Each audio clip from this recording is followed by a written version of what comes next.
and I want to go over the most important write-off that you can get or you can lose really easily, and it could raise a red flag for the IRS. So what do we need to do? And is it quick? Is it easy? Yes, it is. And it's a must-do. It's the biggest write-off that you can get.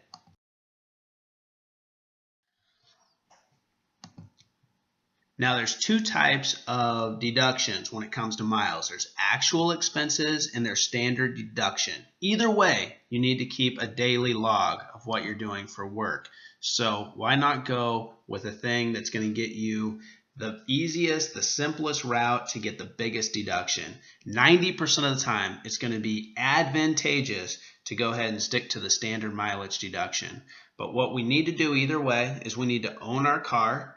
We need to use our car for business purposes, and we can only use one car, not two cars, just one when it comes to getting the write-off.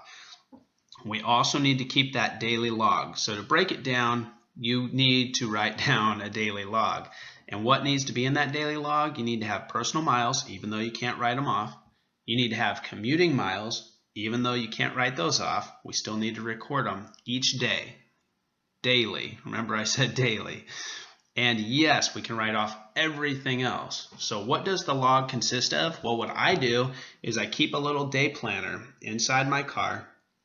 And for what it is it has a block for each day. So it gives me plenty of room to write down what I did that day. I usually write in between 4 to 10 words. So one sentence most of the time. But what it says in there is what I did, a little brief explanation, and then it also has all three of those other things: my personal, my commuting, and then also the miles I drove that day. So for example, January 1st, I'd have in there a little P and then a dash for personal, and I'll write down how many miles. So 5. Let's say I took the girls, my kids, to school.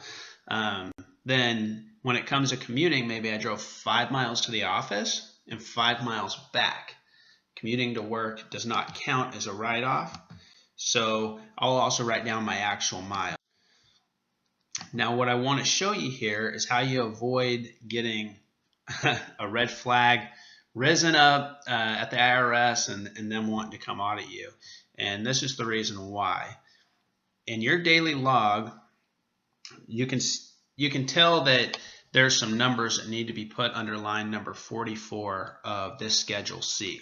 If you're self-employed, this is what you're going to fill out. If you own a rental, it's a different form. If you work for somebody and then you're an employee and you're taking a log to get a write-off, it'll be a different form. But in general, this is what we need. Under line 44, you'll see there's business miles. We get a write-off for that.